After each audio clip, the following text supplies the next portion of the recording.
Bine ne-am regăsit, dragi prieteni! Astăzi sunt mai multe subiecte interesante.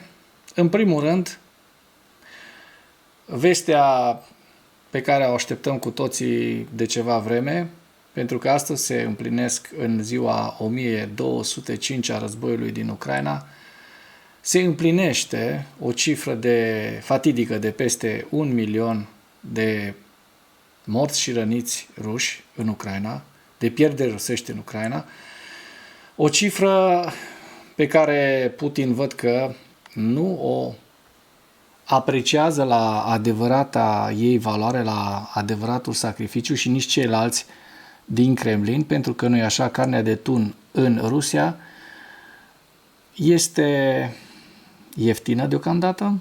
Cu toate acestea, sunt foarte, foarte multe probleme pe frontul din Ucraina, așa cum veți vedea. În materialul de astăzi dezvoltăm mai multe subiecte și trecem direct în pâine. Subiectele principale ale analizei noastre de astăzi, în ziua 1205 a războiului din Ucraina, sunt: dronele ucrainene au lovit o fabrică de plăci de rezonit din regiunea Moscova, spune statul major al forțelor armate ale Ucrainei. Deep State ne anunță că rușii au ocupat Dvurecnia în regiunea Kharkiv. O să vedem și hărțile.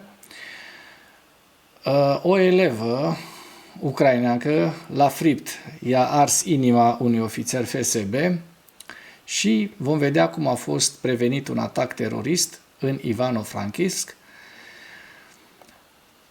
Liderii Ucrainei, Moldovei și României s-au întâlnit pentru prima dată în format trilateral. Avem niște detalii despre negocieri ce apare în presa ucraineană. Serbia caută profit în Ucraina, dar rămâne fidelă Rusiei. Nu au atât de mult succes, spune Zelensky, respingând afirmațiile privind progresele majore ale Rusiei. La final vă prezint hărțile Deep State și ale analiștilor Institutului pentru Studiul Războiului. Dronele ucrainene au lovit o fabrică de plăci rezonit din regiunea Moscova, spune AFU. În noaptea de 12 iunie, forțele de sisteme autopilotate ale forțelor armate ale Ucrainei, împreună cu alte componente ale forțelor de apărare ucrainene, au atacat o instalație importantă a complexului militar-industrial al agresorului rus, Parcul Tehnologic Resonit din regiunea Moscovei. Explozii au fost înregistrate pe teritoriul Parcului Tehnologic Resonit din Zubovo, regiunea Moscova. Aceasta este o fabrică pentru producția și asamblarea în serie a plăcilor cu circuite imprimate și producția de electronice. Produsele sale sunt utilizate pe scară largă în fabricarea de arme și echipamente de înaltă tehnologie. Forțele de apărare ucrainene continuă să ia toate măsurile pentru a submina potențialul militar-economic al rușilor și pentru a forța Federația Rusă să înceteze agresiunea armată împotriva Ucrainei, a conchis statul major general. Și, în special, 41 de drone ar fi fost distruse deasupra regiunilor Belgorod, 6 deasupra regiunii Briansk, 3 deasupra regiunii Moscova și 2 deasupra Crimeei. Deep State vine cu o informație rea, o informație proastă. Rusia a ocupat Dvurecnaia în regiunea Kharkiv. Conform proiectului Deep State, în ultimele 24 de ore, Rusia a ocupat satul Dvurecnaia din regiunea Kharkiv și a avansat în apropiere de Dovgeni, Zapadni și în Bagatâr. Și vedem aici hărțile, o să și intrăm să vedem imediat confirmarea acestor informații. Asta este o veste foarte interesantă. Cum s-a preîntâmpinat un atac terorist la Ivano-Frankivsk? Serviciul de securitate al Ucrainei și poliția au prevenit un atac terorist la Ivano-Frankivsk datorită faptului că o fată a raportat prompt misiunea primită de la serviciile speciale rusești și a cooperat cu agențiile de aplicare a legii care i-au coordonat simultan acțiunile. Ca urmare a acțiunilor preventive, O tentativă a FSB-ului rusesc de a detona un dispozitiv explozibil artizanal în parcul central al orașului a fost blocată. Planurile inamicului au fost dejucate datorită unei eleve de 15 ani locală care a contactat în prealabil chatbotul SBU, a adormit ofițerul FSB, așa se numește chatbotul, și a raportat intențiile ocupanților de a o recruta pentru a comite un atac terorist. Conform anchetei, un serviciu de informații inamic i-a oferit unui locuitor din Ivano-Frankivsk să fabrice un dispozitiv exploziv în schimbul unei recompense bănești pe o rețea de socializare. Ea a îndeplinit această sarcină de curator într-un apartament închiriat pentru a nu stârni suspiciuni inutile în rândul rudelor sale. Ulterior, conform unor instrucțiuni clare, urma să ascunde explozibilii într-un termos și să-i ducă într-un loc aglomerat din parcul orașului. Autoritățile au identificat faptul că, în timp ce transporta explozibilii, un reprezentant al serviciilor speciale rusești a încercat să activeze dispozitivul de la distanță pentru a provoca un atac terorist fatal și a elimina făptașul. Modificările tehnologice aduse în prealabil dispozitivului exploziv a făcut imposibil detonarea acestuia, ca norocul. După misiunea eșuată, curatorul a șantajat-o pe fată și a cerut să repare dispozitivul exploziv și să-l ducă în centrul orașului. Când fata a refuzat, agentul serviciilor speciale rusești a început să o amenințe că o va preda SBU, notează serviciul special. Se afirmă că nimeni nu a fost rănit în urma unor astfel de acțiuni. Ofițerii de aplicare a legii au înregistrat întregul proces de pregătire al atacului terorist, de la recrutare până la tentativa de a atenta cu bombă. În prezent, în cadrul procedurilor penale inițiate de către anchetatorii SBU, în temeiul articolului 438 din Codul Penal al Ucrainei, crime de război, sunt identificați toți rușii care ar putea fi implicați în organizarea atacului terorist. Foarte interesant. Iată o veste care ne onorează. Liderii Ucrainei, Moldovei și României s-au întâlnit pentru prima dată în format trilateral. Detalii avem acum despre negocieri. Președintele Ucrainei Volodymyr Zelensky a avut o întâlnire cu președinta Republicii Moldova Maia Sandu și cu președintele României Nicușor Dan, îi aveți în această imagine, pentru prima dată într-un format trilateral care permite aprofundarea cooperării în domeniul securității, energiei și economiei dintre țări. În special, Ucraina a propus numirea unor coordonatori la nivel de miniștri de externe pentru contacte permanente în acest format. Principalele subiecte de discuție sunt securitatea regională, contracararea amenințărilor hibride și securitatea cibernetică, securitatea energetică, cooperarea transfrontalieră, conectivitatea logistică, cooperarea militaro-tehnică și integrarea europeană. O atenție deosebită a fost acordată sprijinirii Moldovei, deoarece stabilitatea în regiune depinde de securitatea acestei țări. În plus, a fost vorba despre întărirea sancțiunilor împotriva Rusiei și acțiuni comune care ar trebui să oblige statul agresor rus la o pace justă. Părțile au discutat de asemenea despre susținerea mișcării comune a Ucrainei și Moldovei către aderarea la Uniunea Europeană. Zelensky a menționat că Ucraina și Moldova merg împreună pe această cale și nimănui nu ar trebui să îi se permită să divizeze țările în procesul de negocieri. O atenție deosebită se acordă combaterii amenințărilor hibride și a atacurilor cibernetice rusești, Federația Rusă fiind deosebit de activă în țările din regiunea Mării Negre. Alte subiecte importante ale întâlnirii includ proiecte de infrastructură, inclusiv construcția unei autostrăzi care să conecteze Ucraina, Moldova și România, precum și dezvoltarea infrastructurii feroviare. Și acum am ajuns la vestea veștilor, ca să zic așa. 1 milion. Pierderile armatei ruse au atins o amploare fără precedent de 1 milion de oameni.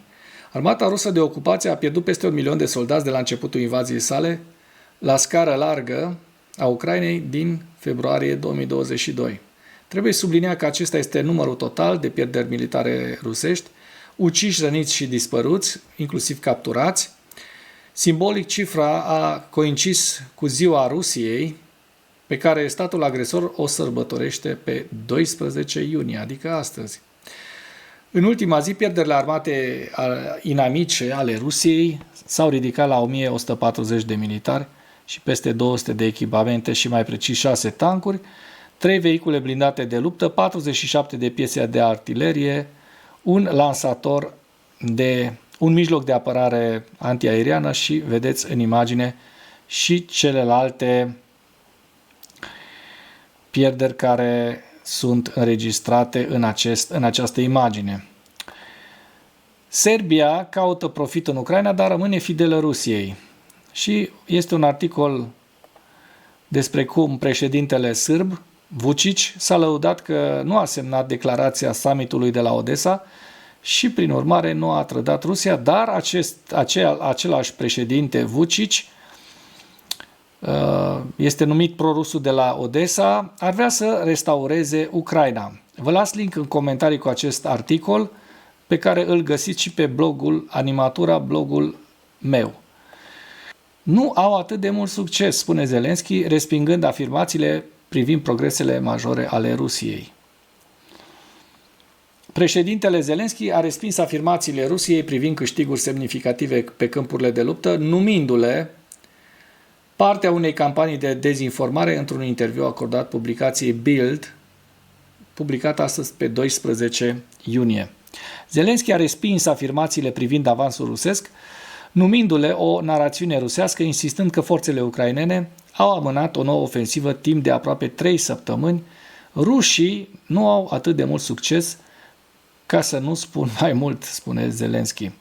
Remarcile sale vin pe fondul unei intensificări a operațiunilor militare rusești în regiunile estice și nordice ale Ucrainei, inclusiv revendicări rusești de câștiguri teritoriale în regiunile Dnepropetrovsk și Sumă, afirmații pe care Kievul le neagă.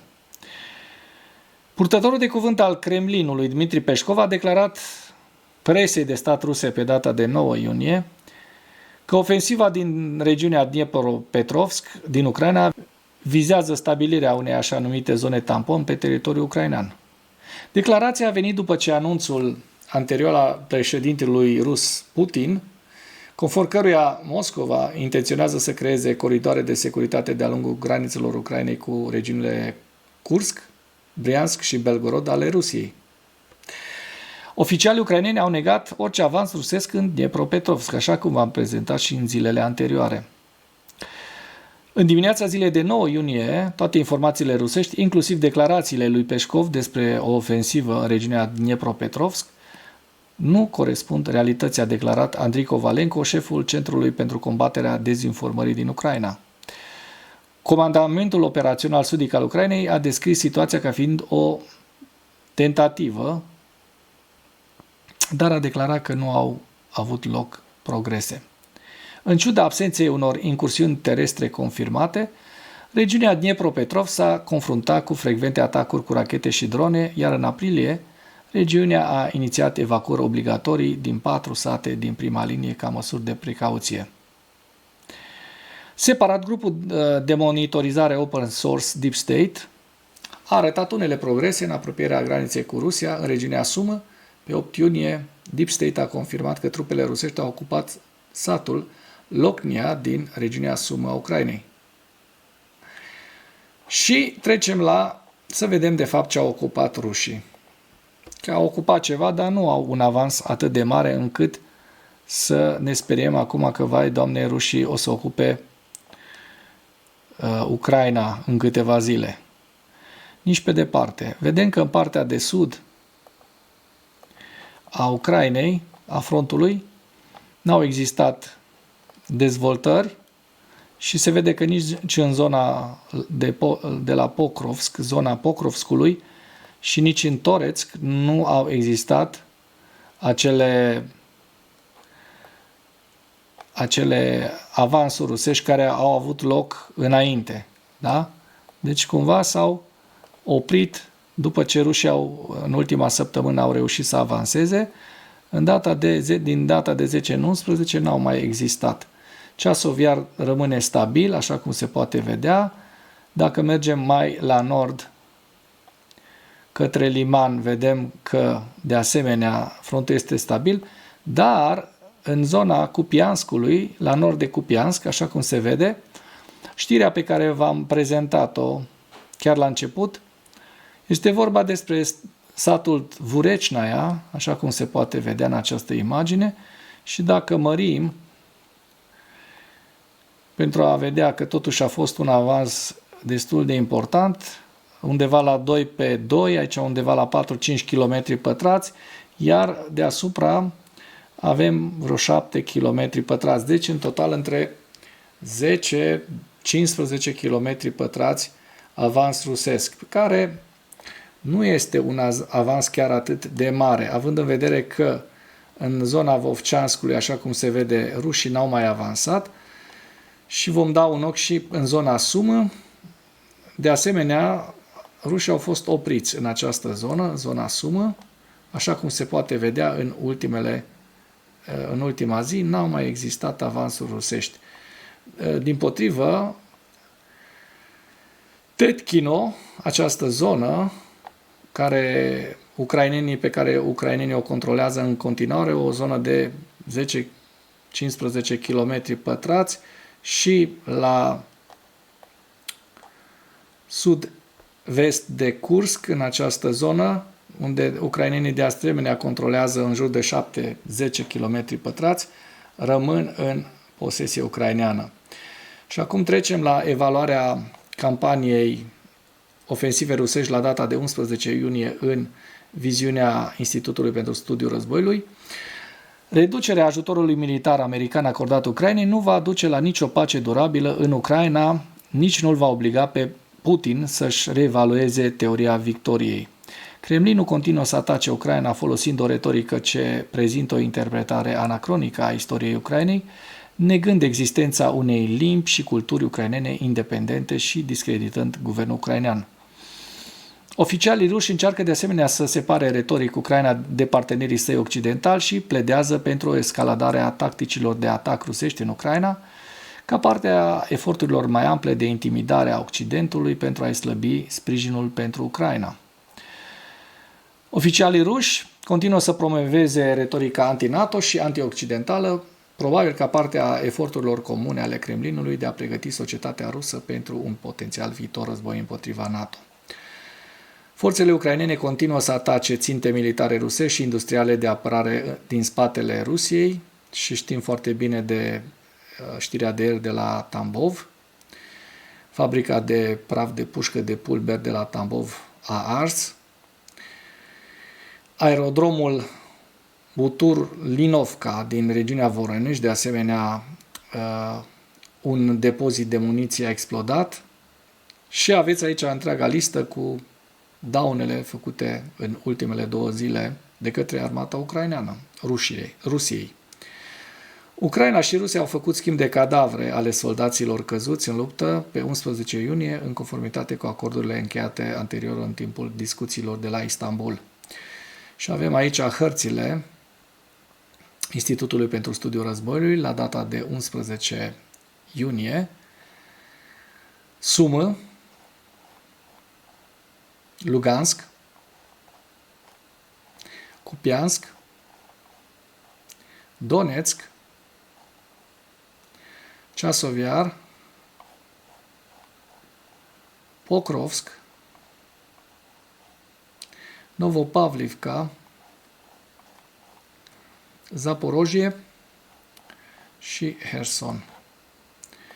Și cu acest ultim detaliu închei materialul nostru de astăzi cu rugămintea, cu îndemnul, dacă ați găsit informații utile în acest material, să nu ezitați să-l distribuiți pentru a ajunge la cât mai multă lume. Mulțumesc mult!